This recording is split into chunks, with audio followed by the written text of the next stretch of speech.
1 Samuel, capítulo 9.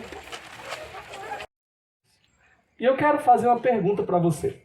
Você sabe qual é a diferença entre o aluno antes da prova e o aluno depois da prova?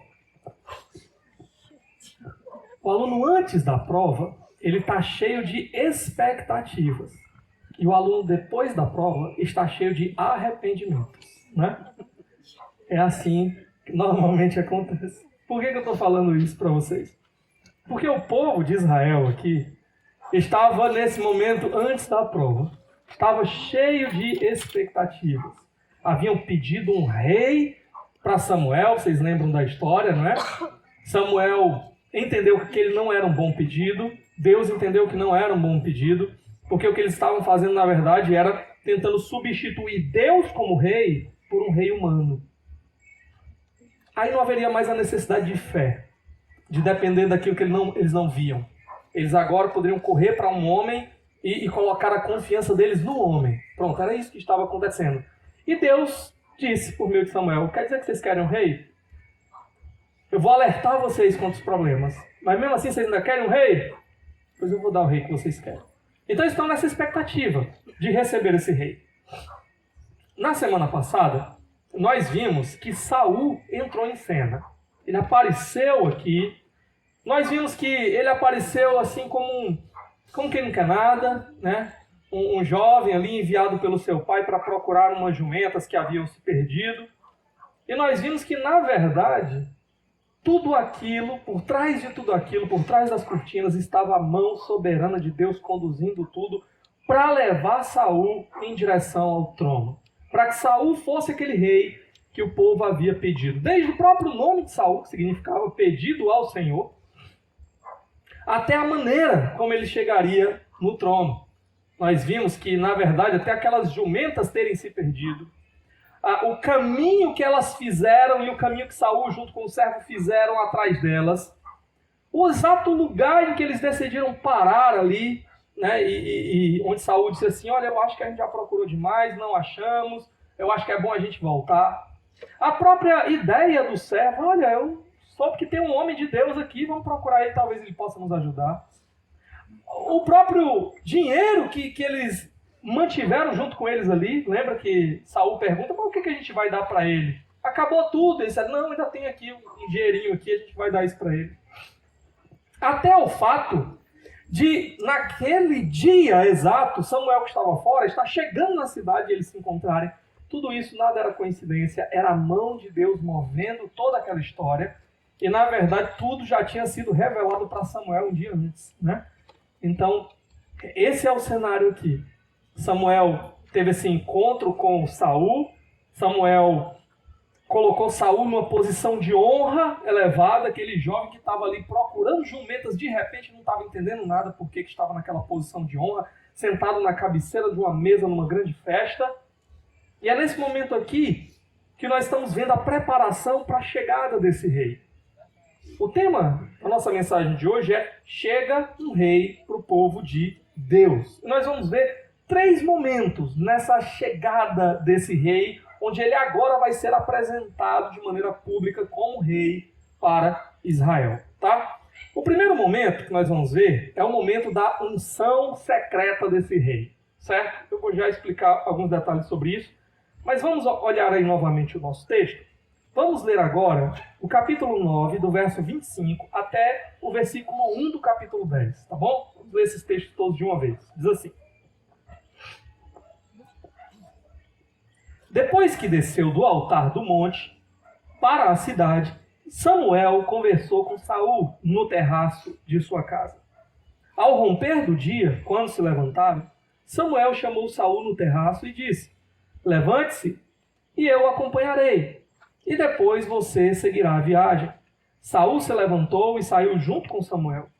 Enquanto desciam para a saída da cidade, Samuel disse a Saul: diga ao servo que vá na frente.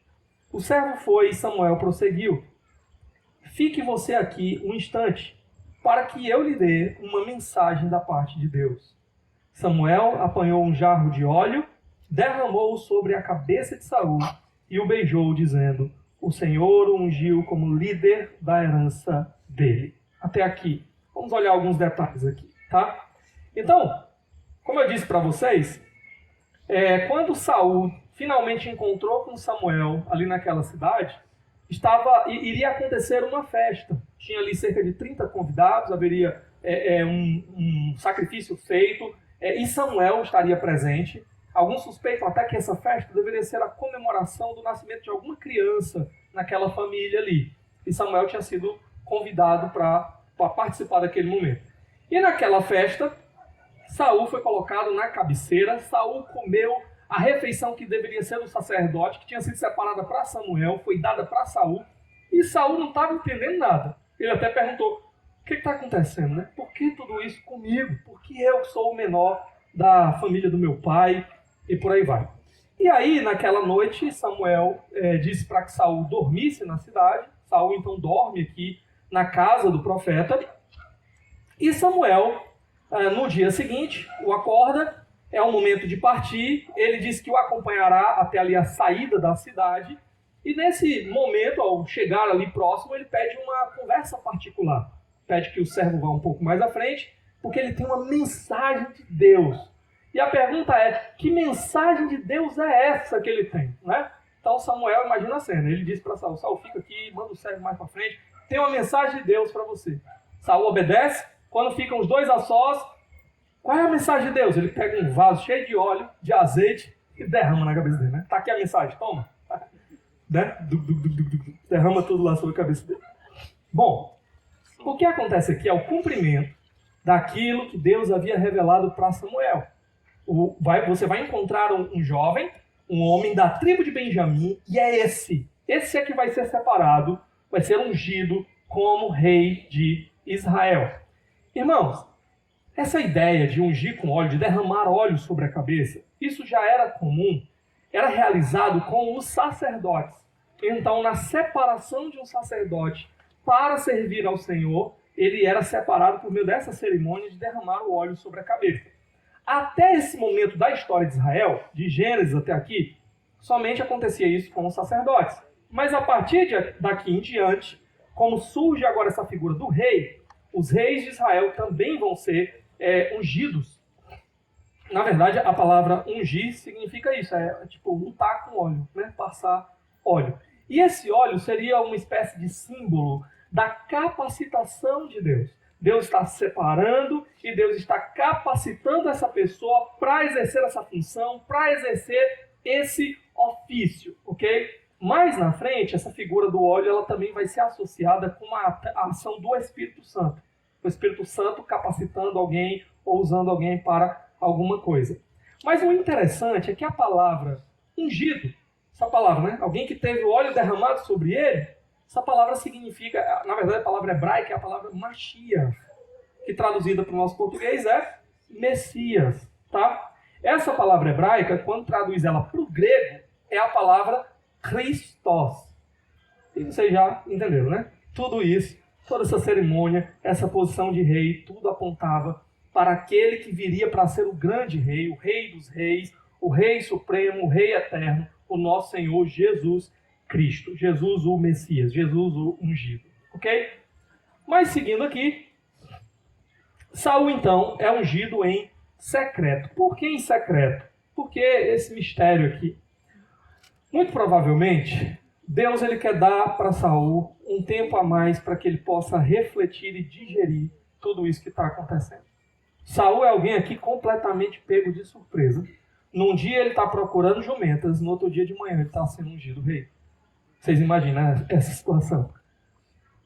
Imagina que num dia você está, sei lá, fazendo o seu trabalho em alguma coisa, no outro dia estão me chamando para ser presidente do país. Só que tem um detalhe a mais, tá bom? Nesses dias ainda não existia rei. Ele vai ser o primeiro. Então você vai assumir uma posição que nem existia ainda no país. Imagina todos os desafios, né? Toda a expectativa, o nervosismo, os medos, os temores envolvidos em tudo isso. Então, provavelmente, ainda não é o momento de revelar Saul publicamente. Então Deus ainda vai dar um tempinho para ele digerir tudo isso, pensar tudo isso, Deus confirmar para ele que realmente é isso que Deus vai fazer através dele. E por isso aqui eles fazem tudo em secreto.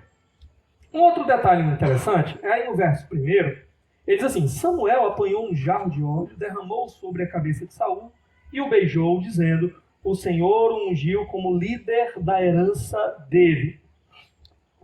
A Septuaginta é uma tradução bíblica de um período ali um pouco anterior aos dias de Jesus. É uma tradução que tinha sido feita do hebraico para o grego, ok? O Antigo Testamento, a Bíblia hebraica, ela foi revelada em hebraico, algumas pequenas porções em aramaico. E só que nesse período dos dias de Jesus, por exemplo, o império que havia dominado tudo, inclusive Jerusalém, toda aquela região, era o Império Greco-Romano. Então a língua utilizada por todo mundo naquele período era a língua grega. Então muitos judeus que não viviam em Jerusalém, viviam nessas outras regiões do Império Grego, eles até já tinham perdido o uso da língua hebraica. Já não sabiam mais falar ou ler em hebraico. Por isso, houve esse momento em que a Bíblia hebraica ela foi traduzida para o grego também.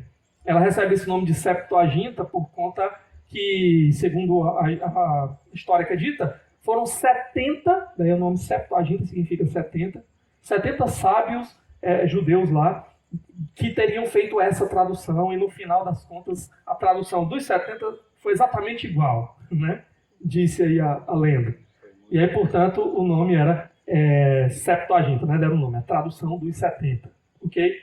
Bom, essa versão, Septuaginta, ela usou também muitos manuscritos antigos, e ela acrescenta um detalhezinho aqui.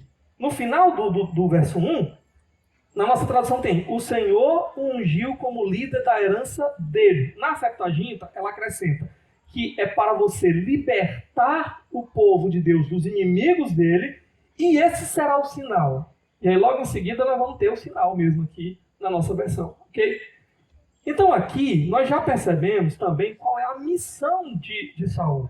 Essa missão também vai ficar clara à medida que a gente for lendo o restante do texto. A missão dele é ser um libertador do povo de Israel. Israel, nesse momento, estava sendo afligido e dominado pelos filisteus. Israel entrou na terra que Deus deu, mas Israel não foi fiel a Deus. Portanto, Deus os entregou nas mãos dos seus inimigos, os filisteus.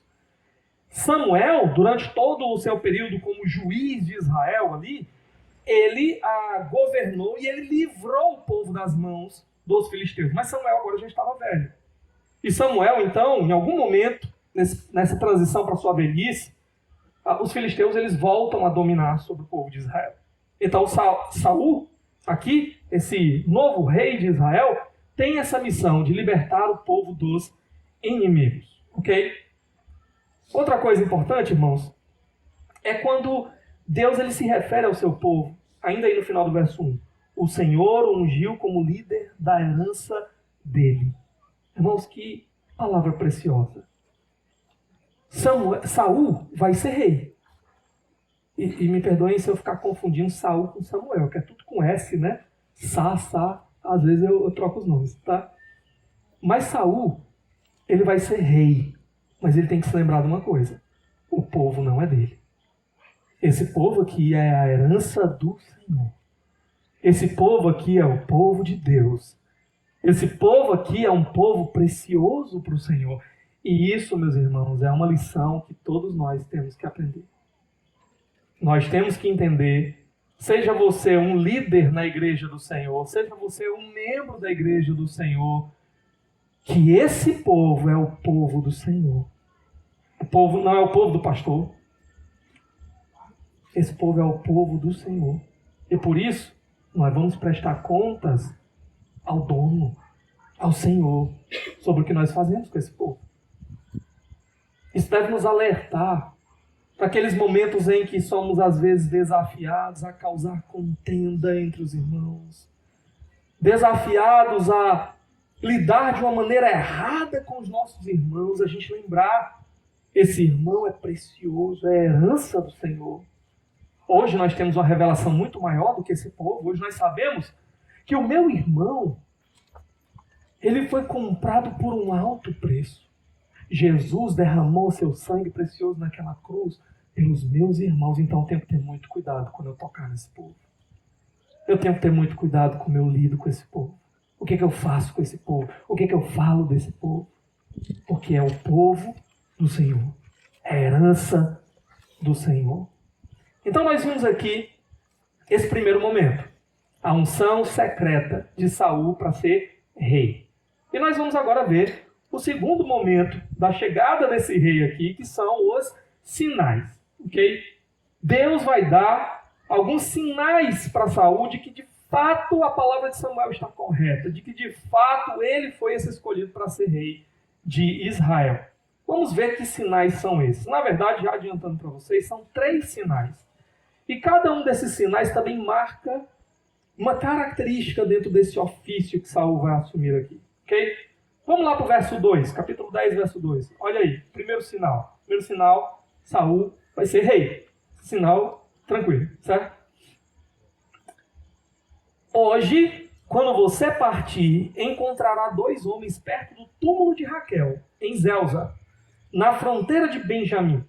Eles lhe dirão: as jumentas que você foi procurar já foram encontradas. Agora seu pai deixou de se importar com elas e está preocupado com você. Ele está perguntando: como encontrarei meu filho? Pronto. 2 fatos importantes aqui. Primeiro é mencionado o sepulcro de Raquel. Por que isso é importante? Raquel tinha sido esposa de Jacó. E Raquel, ela morre dando à luz a Benjamim. Saul é da tribo de Benjamim, ok? Ele é um descendente dessa tribo. Então, esse sepulcro de Raquel aqui é um local extremamente importante para a história desse povo. É o momento em que essa matriarca Raquel, ela dá a vida, ela morre para que a vida de Benjamim, da tribo de Benjamim, do povo de Benjamim, de Saul inclusive, venha à existência. Mas mais do que isso, um pouco antes de Raquel morrer, ela teve só 2 filhos, né? José e Benjamim. E um pouco antes dela morrer, Deus falou para Jacó: de você surgirão reis. E logo depois disso, quem é que surge? Benjamim. Então aqui também há uma confirmação daquilo que Deus já havia prometido a Jacó. Saul, esse homem da tribo de Benjamim, está passando próximo, vai ser do lado ali daquele monumento importante, o túmulo de Raquel. E ele vai ser lembrado do quê? De que aquela promessa de que de Benjamim viria um rei estará sendo cumprida na vida dele. Ele será esse rei que Deus está levantando aqui. Ok? Outra coisa importante é a informação. As jumentas que você estava procurando, elas foram encontradas. Samuel já tinha dito isso para Saul antes, não é? Mas aqui, nesse exato momento de destaque, desse seu chamado para o trono, a informação de lembrar de novo, as jumentas foram encontradas, ela é muito significativa. Porque ela traz a ideia, eu disse para vocês, jumentas, animais de carga, nesse período aqui, eram animais muito importantes, muito valiosos. Imagina que você não tinha caminhão, trator, você não tinha essas coisas para fazer transportes de cargas pesadas, então essas coisas, quem faziam eram esses animais. Mas as jumentas, em especial, elas vão ser utilizadas, elas vão aparecer algumas vezes na Bíblia hebraica, como uma referência até a montaria de reis. Então essas jumentas aqui podem ser um símbolo claro também de que, olha, a montaria do rei, ela já foi encontrada. Já está disponível e esperando para o rei montar. É claro que os servos, quando disseram isso para Saul, não tinham isso em mente, não estavam pensando nisso. Mas os leitores, ao ouvirem isso aqui, ao lerem isso aqui, e verem tudo que está acontecendo, que ele está sendo levado para o trono, pode chegar a essa conclusão de mais uma confirmação de que Saul, de fato, é esse rei, ok? E o último detalhe é essa pergunta do pai. Ele está perguntando: como encontrarei meu filho? Por que essa pergunta é interessante? Porque ela denota que para o pai, o seu filho, ele está perdido, certo? Agora, nós vimos que naquele banquete do qual participaram Samuel e Saul, havia uma outra coisa que estava acontecendo ali. Samuel estava adotando Saul como uma espécie de filho, ok? Então, em certo sentido, de fato, o seu pai perdeu o seu filho. O seu filho agora é filho de Samuel. E mais para frente eu entendo que a gente vai encontrar mais indícios desse detalhe interessante. Ok? Bom, aqui nesse sinal, há uma lição que Deus quer dar também para Saul. Que lição é essa? A lição que Deus quer dar é que Deus, ele pode resolver os problemas de Saul. Deus está conduzindo ele para o trono e está deixando bem claro para ele: eu posso resolver os seus problemas. Sabe aquelas jumentas que você estava procurando e que você não conseguia encontrar de jeito nenhum, que você já tinha dado por perdida? Você não fez nada, eu fiz tudo. Eu encontrei, eu levei elas de volta. Eu posso resolver os seus problemas. Como isso era importante para Saul, ao assumir agora essa função tão difícil de ser rei, saber que Deus podia resolver os seus problemas. Essa mensagem também é muito importante para nós, irmãos. Muitas vezes nós estamos desesperados diante de situações que nós percebemos que a gente não consegue fazer mais nada, que a gente não consegue resolver, que estão totalmente fora das nossas mãos. E nos desesperamos porque parece que está tudo perdido e nós precisamos nos lembrar mais uma vez: Deus pode resolver os nossos problemas. Deus pode fazer aquilo que eu e você não podemos. Mas aí a gente chega no segundo sinal. Esse segundo sinal, ele vai apontar para uma característica desse ministério de Saul que vai envolver também a questão sacerdotal. Vamos olhar aqui, versos 3 e 4. Diz assim: então, dali, você prosseguirá para o carvalho de Tabor. 3 homens virão subindo ao santuário de Deus em Betel e encontrarão você ali. Um estará levando 3 cabritos, outro 3 pães e outro uma vasilha de couro cheia de vinho. Eles o cumprimentarão e lhe oferecerão 2 pães que você deve aceitar. Nota esse detalhe. Estes homens estão levando alimentos que são, na verdade, para oferta em Betel, no culto a Deus. Só que eles vão oferecer esse pão para Saul. E Saul, Samuel disse: aceite esse pão. Essa comida aqui, ela era uma comida para os sacerdotes. Mas Saul está comendo agora dessa comida. Porque como rei, ele é colocado numa posição diferenciada.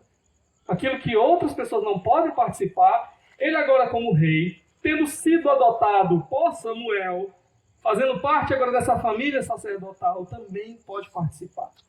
Nós vamos ver que também Davi, quando assume o trono, no momento de guerra, de conflito, que eles não têm comida, ele chega no santuário, e lá no santuário tem os pães da propiciação, os pães da presença de Deus. E os sacerdotes vão dar aqueles pães que ninguém podia comer, vão dar para Davi e os seus homens.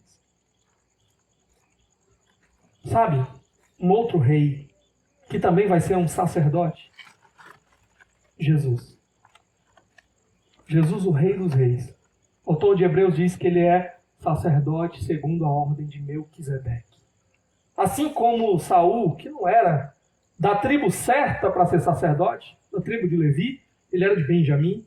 Assim Jesus, que também não era da tribo certa para ser sacerdote, ele era da tribo de Judá, não da tribo de Levi, mas ele era de um sacerdócio maior, que era o sacerdócio dessa figura de Melquisedeque, que aparece lá para Abraão, e Abraão dá dízimos a Melquisedeque. Nós não vamos ter tempo aqui para explicar esse detalhe, mas só pincelando aqui para os irmãos, tá bom?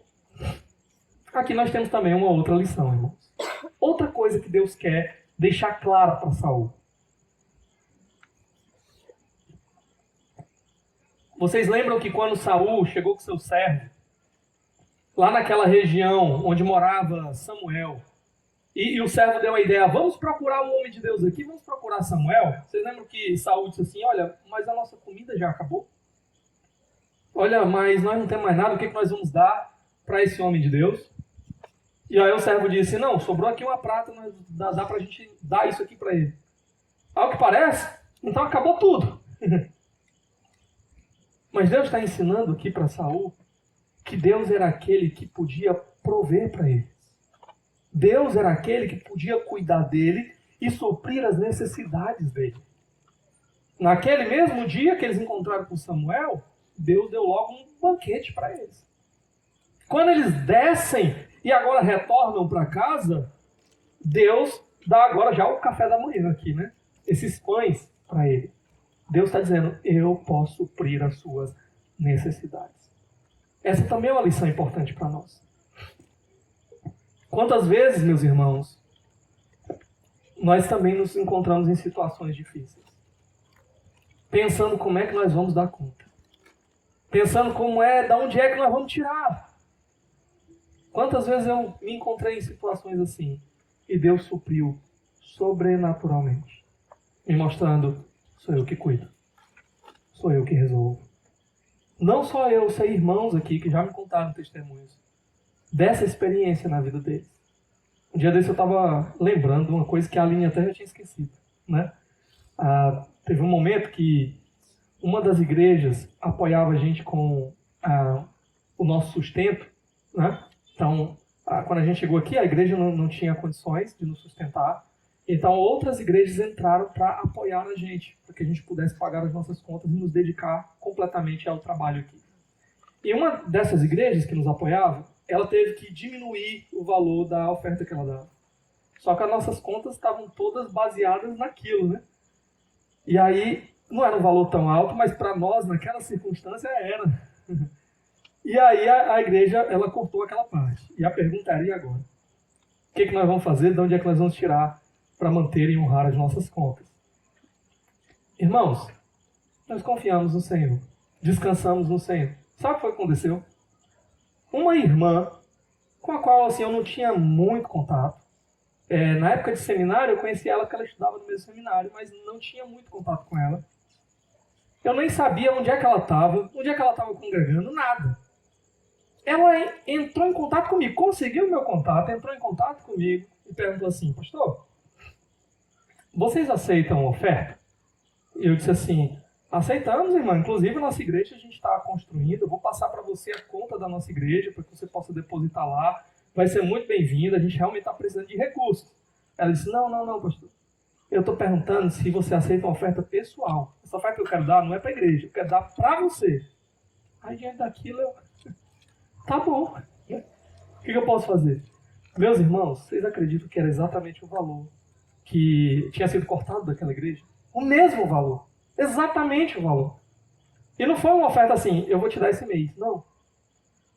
Ela deu naquele mês e continuou dando todos os meses, suprindo aquela necessidade. Eu estava conversando com um irmão aqui na igreja um dia e ele falando que estava passando por uma dificuldade, mas não tinha compartilhado com ninguém. E de repente uma pessoa chegou para ele e sem ele nem saber, deu lá uma oferta e era o que ele precisava naquele momento. Deus supre as nossas necessidades. Deus pode suprir as nossas necessidades. E aqui o texto está deixando claro para nós, e estava deixando claro para Saul também: eu sou o Deus que supre as suas necessidades. Podemos confiar nele. Mas ainda há aqui um terceiro sinal, né? Esse sinal, nós já vimos, Saul como rei, além de ser rei, ele também vai ter alguma característica sacerdotal, e ele também vai ter agora uma característica profética. Ok? Olha aí o verso 5. Depois você irá a Gibeá de Deus, onde há um destacamento filisteu. Ao chegar à cidade, você encontrará um grupo de profetas que virão descendo do altar do monte, tocando liras, tamborins, flautas e harpas. E eles estarão profetizando o Espírito do... Não, deixa só até o verso 5, ok? Vamos lá. A primeira coisa que acontece, Saul ele passa por um posto militar, digamos assim, dos filisteus. Aquilo é um lembrete claro da sua missão. Aquilo Deus está deixando bem claro para Saul. Saul, você está vendo um problema aí. Você está vendo por que eu estou te levantando para libertar o meu povo dos filisteus. Meu povo está sendo guiado, oprimido pelos filisteus. Você vai ter que lidar com isso daí. Quando chegar a hora, não tema. Não tema. Mas há outros detalhes aqui. Ele encontra uma banda de profetas. Ok? Vem esses profetas descendo um monte, tocando aqui umas músicas, né? Cantando, eu não sei qual era a música que eles estavam cantando. Mas eles vinham cantando aqui alguma coisa. E um ponto interessante é que em alguns momentos a Bíblia ela vai relacionar música e adoração com profecia. Por exemplo, o livro de Salmos. Ali você tem poesia, música, alguns livros, inclusive, alguns salmos, inclusive, eles vêm logo no começo. Esse salmo é para ser cantado segundo a melodia tal, lírios do campo. Esse salmo é para ser cantado ao som da harpa, ao som do tamborim, e por aí vai. Então, há muitas vezes essa relação entre música e profecia, entre música e a palavra de Deus sendo proclamada, de forma que parece que Deus ele intenta usar a música para gerar esse ambiente onde talvez a gente consiga meditar melhor na sua verdade, ou estar mais receptivo à sua verdade. A música é algo muito importante na adoração ao Senhor. É por isso que a gente canta aqui. É por isso que no momento de louvor, é um momento de culto a Deus, é um momento que você tem que participar também. É um momento que não é só para você ficar aqui olhando o que está acontecendo. É um momento para você estar cantando. E você está entendendo, está prestando atenção naquilo que está sendo cantado. Porque Deus usa isso para falar aos nossos corações. Para nos preparar, muitas vezes, para receber a sua mensagem, a sua palavra. E aí a gente chega no verso 6. Olha aí. O Espírito do Senhor se apossará de você, e com eles você profetizará, e será um novo homem. Bom, o Espírito de Deus viria sobre Saul para que Saul profetizasse. Detalhe importante é que essa expressão do Espírito vindo sobre é a mesma expressão que ela apareceu, quando a gente estudou o livro de Juízes, ela apareceu lá no ministério de Sansão. Por 3 vezes é dito lá que o Espírito veio sobre Sansão, e ali aquele Espírito veio capacitando ele a realizar algo poderoso para Deus. A realizar um feito grandioso para Deus. Então, o que parece, esse Espírito que vem sobre Saul, ele não vem para regenerar Saul. A gente vai para o Novo Testamento e a gente vê muito claro lá essa ação do Espírito, né? Fazendo a pessoa nova criatura, transformando de dentro, mudando o coração. Não é isso que está acontecendo aqui, tá? O Espírito aqui, tanto no livro de Juízes quanto aqui no livro de Samuel, quando ele vem sobre alguém, geralmente é para capacitar para uma missão. Então, quando ele diz que Saul vai ser feito aqui um novo homem, não é que Saul vai nascer de novo e Saul agora vai ser um homem cheio de amor por Deus e comprometido em dar a vida por Deus. Não é assim que a gente deve entender. Tanto é que, quando a gente continuar vendo a história, nós vamos ver que não é bênção, né? Mas a ideia é que Saul vai ser capacitado por Deus para a sua missão. E Saul, de alguma forma, ele vai chegar à convicção de que é isso que Deus quer dele mesmo. Então, se até aqui ele está tímido, está com medo e tudo mais, e ele ainda vai experimentar isso em alguns momentos do seu ministério, mas pelo menos nesse momento aqui, ele vai ter uma convicção.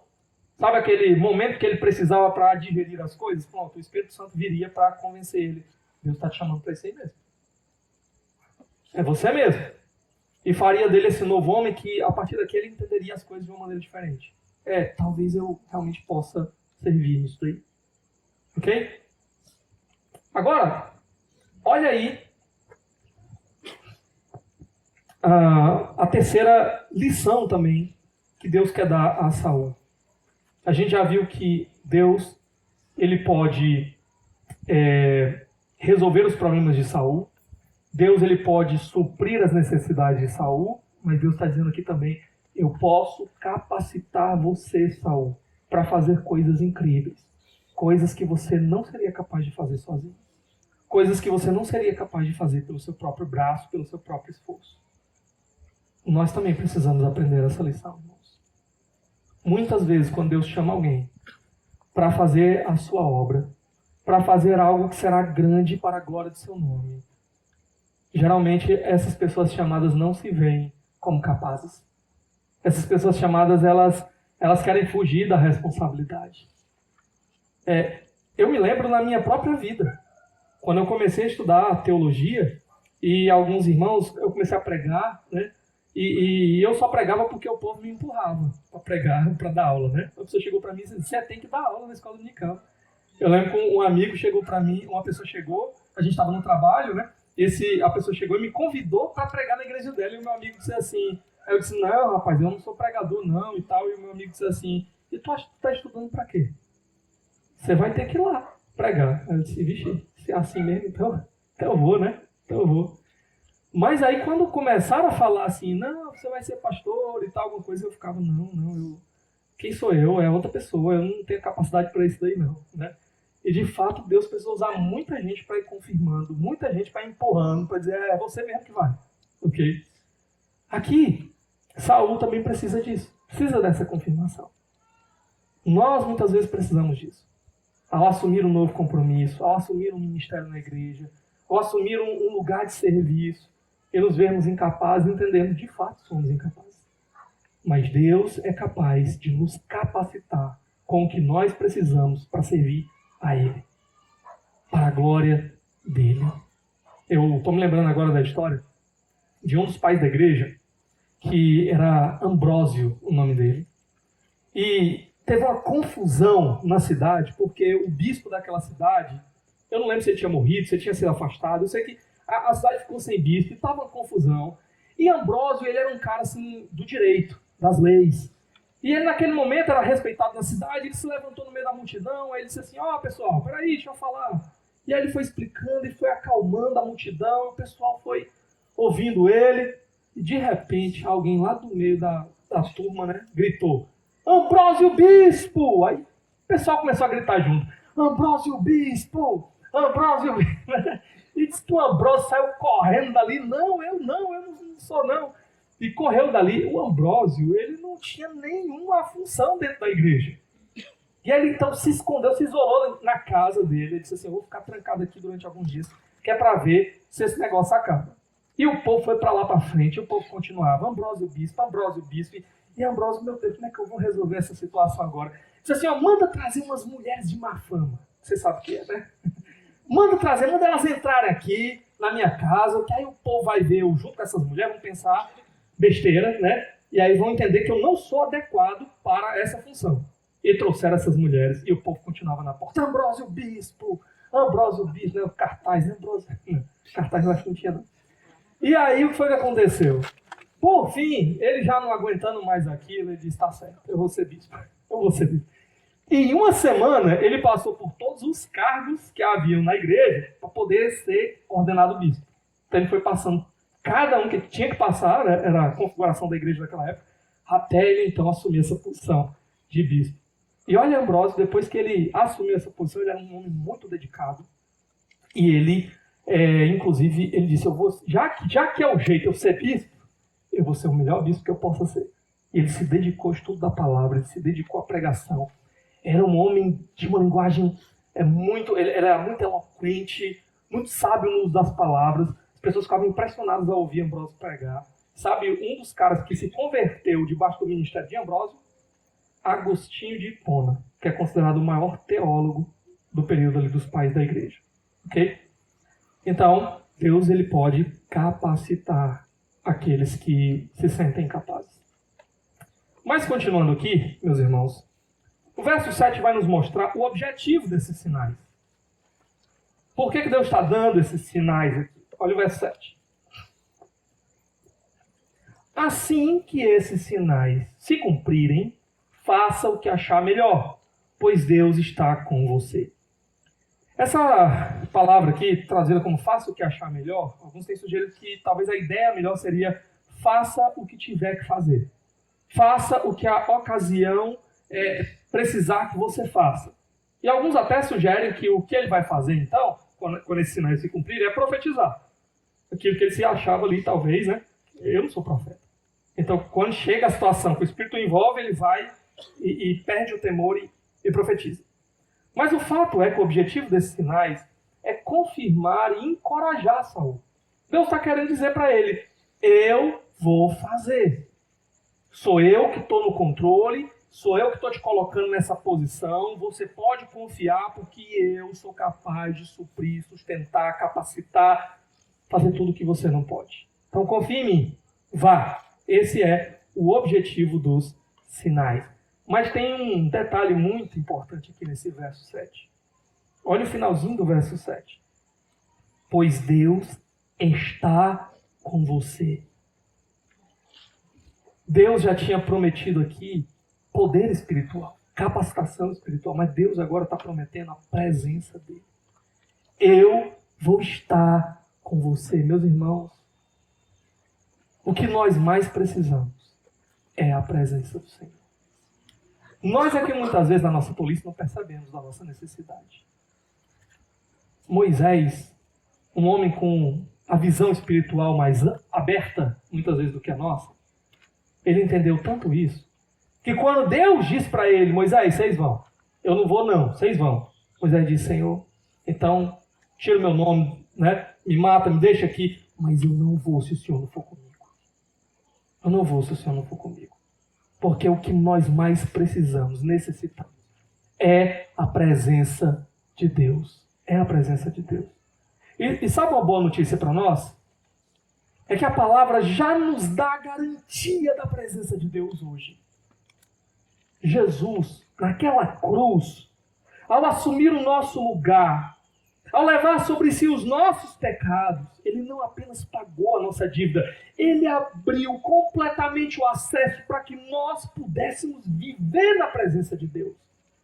Sabe o que os evangelistas dizem que aconteceu naquela cruz? Ele diz, o véu se rasgou. E às vezes a gente não entende muitas coisas da história, né? Bíblica, a gente fica se perguntando que véu foi esse que se rasgou. Pois eu vou explicar para você.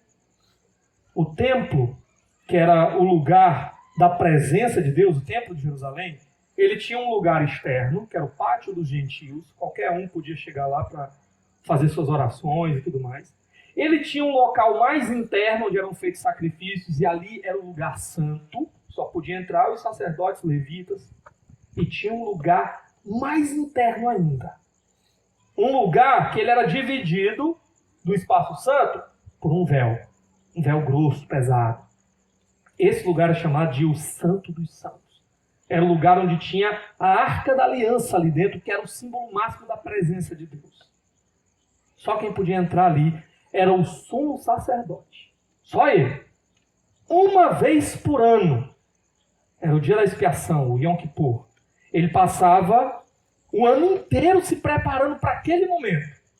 Alguns sugerem, inclusive, que a semana em que ele entraria, ele passaria inteira revisando tudo da lei, revisando, se consagrando ao Senhor, para que ele fizesse tudo certinho quando ele entrasse ali. Porque aquele lugar era um lugar mais santo e, portanto, perigoso para aqueles que são pecadores. Quando ele ia entrar, na roupa dele tinha umas sinetinhas. Faziam barulhinho, né? Que é para quê? Porque, meus irmãos, se aquela sinetinha parasse de tocar, o povo sabia, ele morreu. Ele estava fazendo coisa errada, né? Ele fez alguma coisa errada, ele morreu. Ele entrava com a corda amarrada no pé dele. E ficava o povo lá de fora segurando a ponta da corda. Porque se ele morresse lá dentro, quem é que ia entrar para pegar o corpo? Ninguém podia. Não podia entrar. Era só ele que podia entrar. Então o povo puxava a corda, né? Era esse o lugar. Santo dos Santos. Quando Jesus diz que pela sua morte ele rasgou o véu, o que ele está dizendo é que agora nós podemos entrar na presença. Nós agora somos o povo, a nação de sacerdotes. E podemos entrar. E o autor de Hebreus ainda nos convida. Venham com ousadia ao trono da graça de Deus. Somos convidados a entrar nessa presença. Nós podemos desfrutar dessa presença, andar nessa presença, clamar por essa presença. Sabe outra coisa que Jesus nos garantiu antes de partir? E eu estarei convosco todos os dias até a consumação dos séculos. Ele nos garante a presença dele. Por que não temos a presença dele? Porque muitas vezes estamos distraídos com outras coisas. Mas essa presença está disponível a nós. E nós podemos clamar. E é dela que nós mais precisamos. E Deus está dizendo aqui para Saul, confia. Eu estou com você. Eu vou estar com você. E Deus pode dizer para você hoje, confia. Eu estou aqui disponível para você. Para andar com você. Meus irmãos, a gente chega então aí no verso 8. Olha comigo. Vá na minha frente até Gilgal, pois eu irei também para oferecer holocaustos e sacrifícios de comunhão. Mas você deve esperar 7 dias até que eu chegue e lhe diga o que fazer. Então, a última instrução aqui de Samuel para Saul era essa, né? O que envolve isso daqui? Muito provavelmente a ideia é de uma preparação para a batalha. E Samuel estaria lá oferecendo os sacrifícios e preparando todas as coisas para que Saul iniciasse esse seu ministério de libertar o povo dos seus inimigos. Certo? Mas a gente ainda vai ver sobre isso nos próximos capítulos. Então, vamos olhar aí no verso 9. Quando se virou para afastar-se de Samuel, Deus mudou o coração de Saul e todos aqueles sinais se cumpriram naquele dia. Então, aqui basicamente ele mostra a coisa de uma maneira invertida. Primeiro ele tinha mostrado os sinais e depois tinha dito, você será transformado num novo homem. Aqui ele mostra ele sendo transformado, o coração dele, e mostra os sinais foram se cumprindo como Samuel havia dito. Então encerra esse ciclo aqui dos sinais, mas ainda tem um detalhe importante que vai ser dito, tá? E mais uma vez eu falo para vocês, essa mudança do coração aqui não é uma mudança no sentido que a gente entende de regeneração, novo nascimento, conversão. É no sentido de capacitação e trazer convicção à saúde que ele realmente é aquele separado para aquele serviço, para aquela obra, tá? Mas vamos lá. Versos de 10 a 13 agora. É uma ênfase que nós vamos ter no último sinal que já tinha sido apresentado para nós aqui. Lê aí comigo. 10 a 13 diz assim. Chegando a Gibeá, um grupo veio em sua direção. O Espírito de Deus se apossou dele e ele profetizou no meio deles. Quando os que já o conheciam viram-no profetizando com os profetas, perguntaram uns aos outros, o que aconteceu ao filho de Quis? Saul também está entre os profetas? Um homem daquele lugar respondeu, e quem é o pai deles? De modo que isto se tornou um ditado. Saul também está entre os profetas? Depois que Saul parou de profetizar, foi para o altar do monte. Até aqui, vamos dar uma olhadinha aqui, né? Engraçado esse ditado, né? Quando você vê alguém querendo fazer uma coisa assim que não está dentro da alçada dele, né? Aí você diz assim, Saul está entre os profetas, né? Essa é a ideia do sinal. Mas tem umas coisas aqui interessantes. Então, uma ênfase nesse último sinal da profecia. Os outros não são mais mencionados, apenas esse aqui é mencionado, ok? Saul, de fato, está aqui deslocado nessa situação. Ele não era profeta. Diz que é quando ele entra em Gilgal e o pessoal ali, quando vê toda a cena e Saul profetizando lá no meio, o pessoal conhece Saul, né? E falam, olha, isso daí não é o filho de Quis. Ele está entre os profetas, por quê? Porque Gilgal era a cidade de Saul. Daqui a pouquinho isso vai ficar ainda mais claro para nós, tá? Essa era a cidade dele. E aí, uma coisa interessante é essa pergunta, né? Quem é o pai deles? A ideia aqui ao perguntar quem é o pai dos profetas, basicamente a ideia é quem é o líder deles, quem está no controle disso daí, que está permitindo Saul aí no meio, né? Mas ao fazer essa pergunta, o autor desperta em nós uma outra resposta. Quem é o grande profeta desse período aqui, que nós temos visto até agora? Samuel. Então, ao perguntar quem é o pai deles, e basicamente quem é o pai de Saul, que está aí no meio dos profetas, o que o leitor aqui vai fazer o link automaticamente é que Samuel agora é o pai de Saul. Por isso Saul pode estar entre os profetas, porque Samuel é profeta. Então Saul não está totalmente fora de lugar aqui nessa circunstância. Então é lembrado aqui mais uma vez essa filiação de Saul. E isso é importante porque olha os versos 14 a 16 comigo. Ele vai dizer assim. Então o tio de Saul perguntou a ele e ao seu servo, aonde vocês foram? Ele respondeu, procurar as jumentas. Quando, porém, vimos que não seriam encontradas, fomos falar com Samuel. O que Samuel lhes disse? Perguntou o tio. Saul respondeu, ele nos garantiu que as jumentas tinham sido encontradas. Todavia, Saul não contou ao tio o que Samuel tinha dito sobre o reino. Pronto.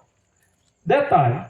Vocês notam que quem aparece agora é o tio de Saul? Cadê o pai de Saul? Não é o pai de Saul que até aqui está sendo apresentado como homem preocupado com ele, querendo saber cadê ele, se perdeu o filho, se não perdeu.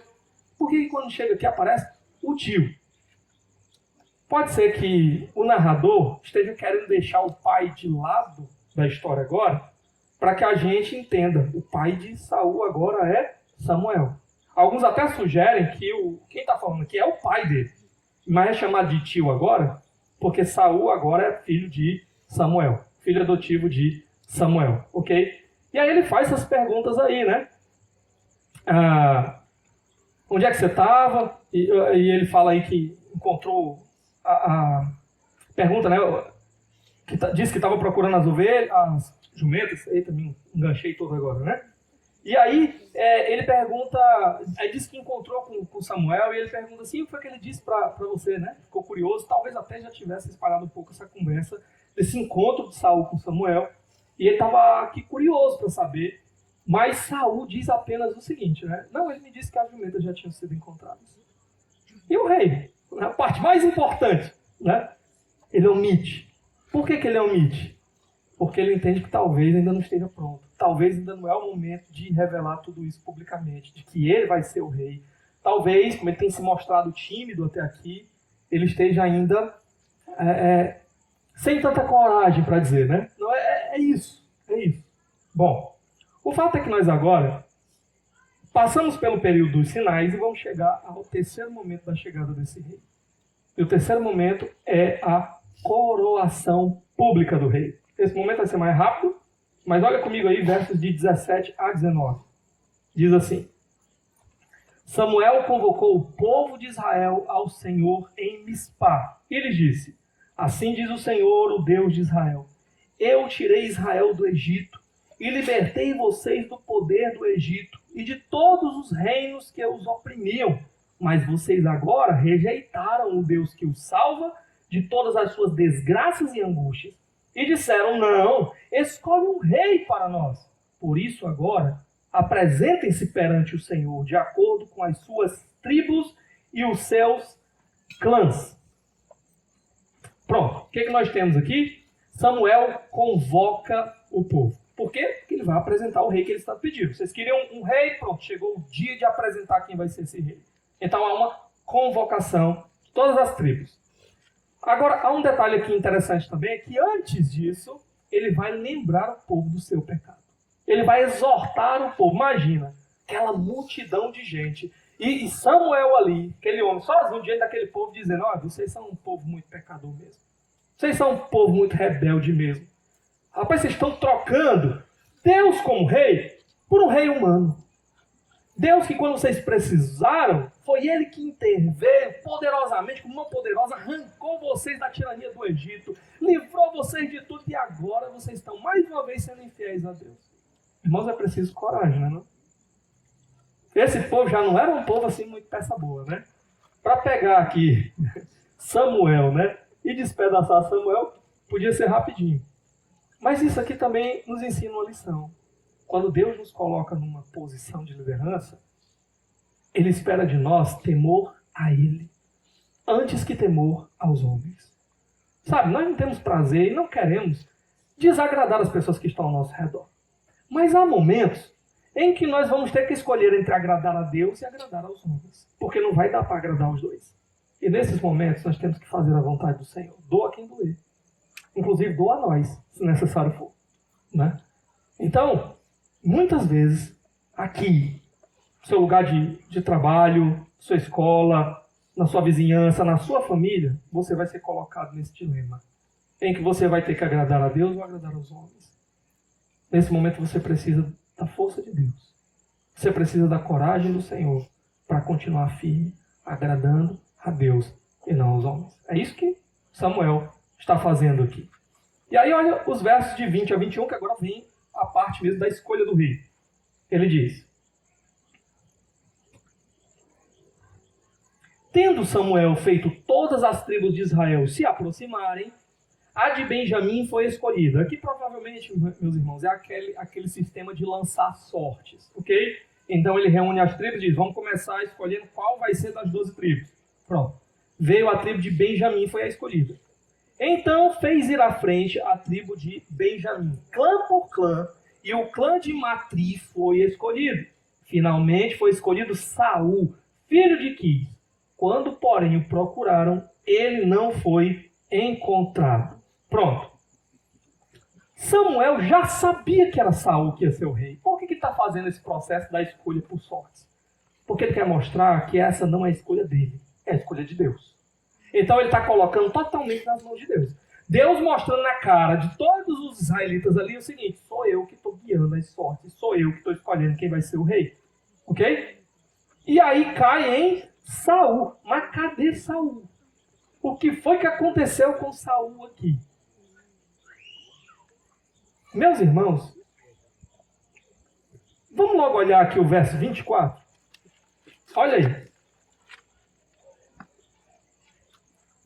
E Samuel disse a todos: vocês veem o homem que o Senhor escolheu? Não há ninguém como ele. Peraí, verso 23, perdão. 22, perdão.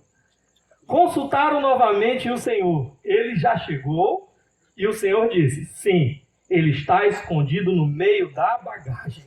Pronto.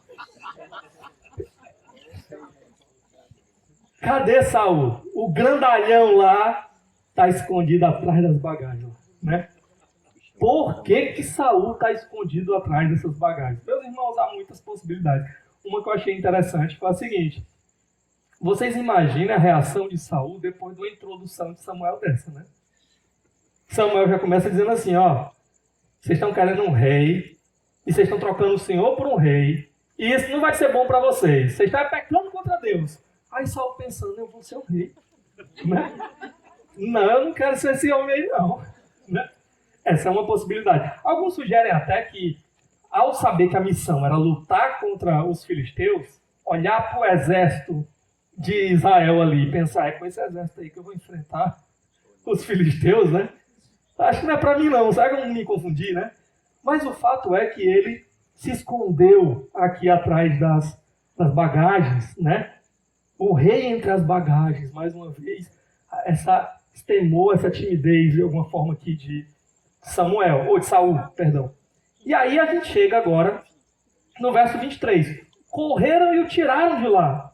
Quando ficou em pé no meio do povo, os mais altos só chegavam aos seus ombros.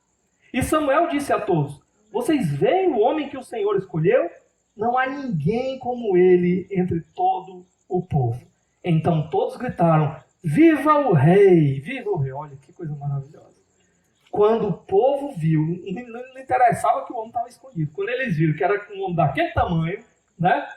Quando eles viram lá um homem igual o Danielzinho no meio deles, né? Aquele tamanho lá, eles disseram assim: esse aí dá para ele lutar. Dá para ele liderar a gente nas batalhas. Esse aí a gente pode confiar, né? Pronto, ficaram alegres. Era o rei que o povo queria. Do jeitinho que o povo queria. Bonito, grande, forte. Agora tinha um detalhe. Só tinha essa diferença pro Daniel, né? Parte bonito. Que é isso, a Elisama disse que é bonito. A mãe dele também. E aí, voltando aqui, né? Quando eles viram sair essa situação, eles usaram a expressão, né? Viva o rei. Até agora, Deus não chamava Saul de rei. A palavra que Deus usava para se referir a Saul era a palavra que significava basicamente assim, uma espécie de governante. Alguém para quem a coroa está destinada, mas que ainda não assumiu o trono. Mas agora, mesmo quando ele foi ungido lá, foi como governante. Mas agora o povo usa a palavra rei. E por que Deus não se referia a Saul como rei? Porque Deus queria deixar claro, o rei sou eu. O rei do meu povo sou eu. Ele vai liderar o meu povo, ele é o que o meu povo queria, isso vai trazer consequências para o meu povo, mas ele nunca deve se esquecer desse detalhe. O verdadeiro rei sou eu. Ok? E aí chega no verso 24.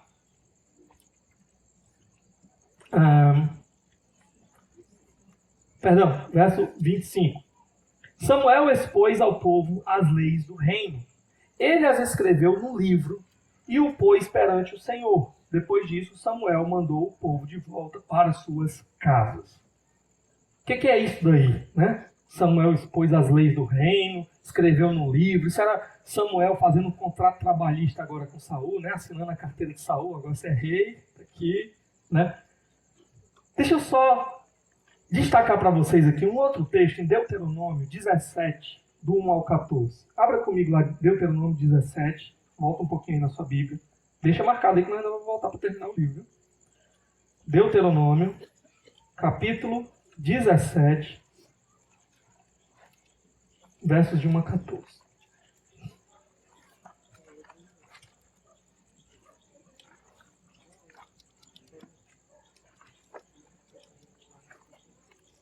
Diz assim a palavra de Deus.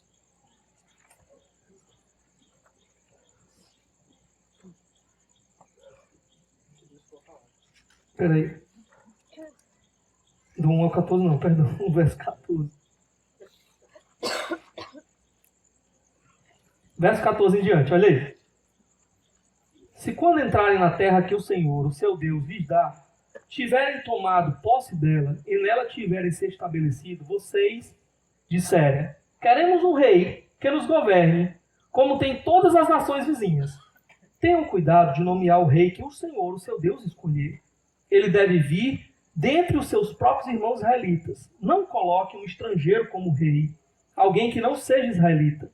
Esse rei, porém, não deverá adquirir muitos cavalos, nem fazer o povo voltar ao Egito para conseguir mais cavalos, pois o Senhor lhes disse, jamais voltem por este caminho. Só um detalhe até aqui, tá? Quando Salomão assume o reinado, Salomão vai ser conhecido por ter grandes estábulos. E Salomão vai mandar a gente ir pegar mais cavalos, comprar cavalos lá no Egito. Salomão começa quebrando essa lei aqui, né? Continuando. Ele não deverá tomar para si muitas mulheres. Se o fizer, desviará o seu coração. Também não deverá acumular muita prata e muito ouro. Mais uma vez, né? Salomão não tinha muitas mulheres não, né? Eram 700 esposas. Mais as concubinas, que eram mais 300, dava 1000, né? Vocês imaginam a ruma de sogra, né? Então, dá muito trabalho nisso. E também é conhecido por acumular muito ouro, muita coisa. Bom, o texto continua. Quando subir ao trono do seu reino, mandará fazer num rolo, para o seu uso pessoal, uma cópia da lei que está aos cuidados dos sacerdotes levitas. Trará sempre essa cópia consigo e terá que lê-la todos os dias da sua vida, para que aprenda a temer o Senhor, o seu Deus, e a cumprir fielmente todas as palavras desta lei e todos estes decretos. Isso fará que ele não se considere superior aos seus irmãos israelitas e que não se desvie da lei, nem para a direita, nem para a esquerda. Assim prolongará o seu reinado sobre Israel, bem como o dos seus descendentes. O que Samuel estava fazendo ali? Preparando esta cópia. Para quê? Para que Saul pudesse lê-la todos os dias e saber como ser o rei que Deus esperava que ele fosse.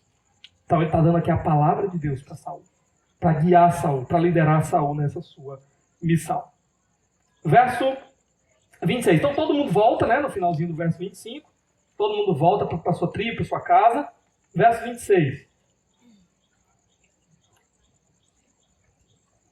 Saul também foi para sua casa em Gibeá, acompanhado por guerreiros cujo coração Deus tinha tocado. Olha que coisa maravilhosa.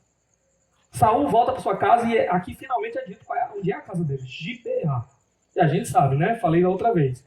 Gibeá foi a cidade onde aconteceu toda aquela confusão no final do livro de Juízes, que quase destruiu a tribo de Benjamim.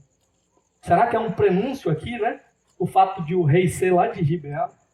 Mas o fato é, essa expressão aqui, né? Deus, ele move o coração de homens do meio do seu povo para seguir Saul. E agora, homens que vão servi-lo e homens que vão estar prontos para arriscar a vida pelo rei de Israel. E aí o texto termina com o verso 27. Alguns vadios, ou literalmente alguns filhos de Belial, os filhos de Belial aparecendo de novo. Porém disseram, como este homem pode nos salvar? Desprezaram-no e não lhe trouxeram presente algum. Mas Saul ficou calado. Aqui também aparece a oposição. E é normal. Sempre que Deus levanta alguém para fazer alguma coisa, vai ter gente que vai apoiar, mas vão ter também os filhos de Belial, que vão se levantar contra. O reino ele já começa com Saul aqui, na sua liderança, um reino que não está unido. Há divisão, há homens que apoiam, mas também homens que podem ser uma pedra de tropeço nesse reino. Bom, o que a gente aprende, meus irmãos, com tudo isso daqui? Quero destacar aqui apenas algumas coisas rapidamente. Primeiro, o povo queria um rei segundo a sua vontade. Saul é esse rei. O homem pedido ao Senhor pelo povo. O homem que tem as características que o povo queria. Meus irmãos, a maior necessidade de Israel era ter Deus como seu rei. A maior necessidade de Israel era enxergar que o rei que eles precisavam, eles já tinham. Era Deus. Mas porque esse povo estava com a sua visão espiritual tão embaçada, tão mergulhado nos seus pecados, eles não conseguiam enxergar essa necessidade. E eles então querem um rei segundo o seu próprio coração. Esse é o grande problema. Sabe, nós também, a nossa maior necessidade é ter o nosso rei Jesus vindo para reinar sobre nós. Mas infelizmente, quantos crentes estão apaixonados por opções de rei terrenas? E aí, Deus tem dado o rei que o povo escolhe, né? O governante que o povo escolhe. E assim a gente vai de um ruim para um pior, de um pior para um pior, para um pior, para um pior. E assim nós vamos na sequência aqui. Por quê? Porque o que nós mais precisamos, meus irmãos, não é do rei que queremos, é do rei que Deus quer. E o que nós mais precisamos é que Deus mova o nosso coração para a gente clamar: Maranata, venha o teu rei, vem, Senhor. Porque só quando o Senhor vier, nós vamos ter o rei que nós realmente precisamos. Só quando o Senhor vier, nós vamos ter realmente o rei da justiça, estabelecendo completamente a vontade do Senhor, fazendo na terra como é nos céus. Nosso coração pecador não turbe a nossa visão, a ponto de que a gente comece a colocar nossa confiança em homens falhos e pecadores, mas que o nosso coração continue vigilante no Senhor, esperando dele o rei que nós tanto aguardamos. Outra coisa importante para nós é que Saul aqui ele tem uma missão muito difícil, muito difícil. Guiar esse povo não vai ser fácil. Porém, Deus está dando para Saul tudo que ele precisa para completar a missão. O que é que Deus está dando para Saul aqui que nós vimos?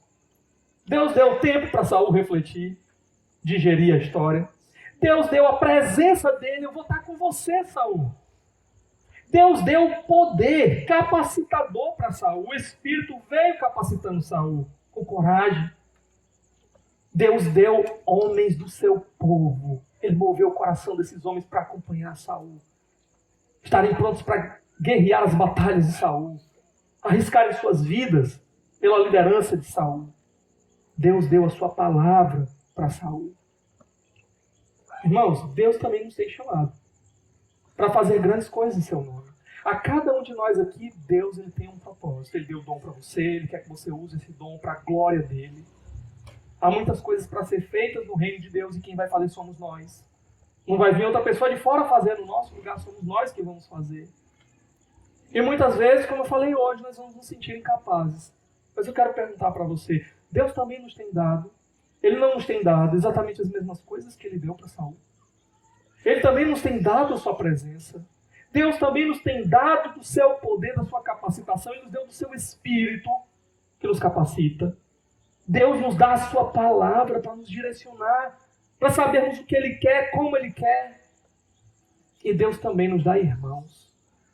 Deus também levanta homens e mulheres que vão estar do nosso lado para nos ajudar nessa batalha. A grande questão é que resposta nós vamos dar a Deus. Você sabe o que Deus espera que você faça? Você sabe que dons Deus tem dado para você e você não tem usado ainda no serviço dele? Você sabe o que ele espera que você faça? E o que está faltando para você dar o primeiro passo? O que está faltando para você se lançar na direção do Senhor e cumprir os seus propósitos? Medite, porque tudo que você precisa já está à sua disposição. E por fim, era esperado que Saul libertasse o povo dos inimigos. Mas nós precisamos, irmãos, de um rei que Saul jamais poderia ser. Nós precisamos de um rei maior do que Saul, mais poderoso do que Saul. Um rei que possa fazer o que homem nenhum mais pode fazer. Que possa derrotar os maiores inimigos da nossa vida. Sabe quais são? O diabo, o pecado, a morte. Saul era só uma figura do grande rei que nós precisamos, Jesus. Todos os reis de Israel, um após outro, alguns melhores, outros piores, vão ser só figuras do grande rei que o povo de Deus precisava. O rei, o leão da tribo de Judá. Aquele que reinará pelos séculos dos séculos, o rei dos reis. O único que pode, de fato, vencer o diabo. Quebrar os grilhões do pecado que nos aprisionam por dentro. O único que foi capaz de vencer a morte. Que ressuscitou ao terceiro dia com uma garantia. Se ele tivesse ficado morto, nós olharíamos para ele e diríamos, ele foi um grande mestre. Ele ensinou muitas coisas, mas ele ressuscitou com uma garantia. Assim como eu prometi, eu fiz. Assim como eu ressuscitei, vocês ressuscitarão para viver comigo para sempre. Esse é o rei que nós tanto precisamos. Mas sabe de uma coisa interessante? É que esse rei, ele é a própria presença de Deus. Ele é o Deus que se fez homem. O Deus presente. O Deus habitando no nosso meio. Esse rei, ele é o poder que nós tanto precisamos, porque ele é o próprio Todo-Poderoso. Ele é Deus. Esse rei é a palavra que nós tanto precisamos para nos direcionar, porque ele é o verbo de Deus, a palavra que se fez carne para habitar entre nós. A grande pergunta para nós é, e nós quem somos diante desse rei? Eu quero só voltar aqui para o verso 26. Abre comigo de novo. Capítulo 10, verso 26.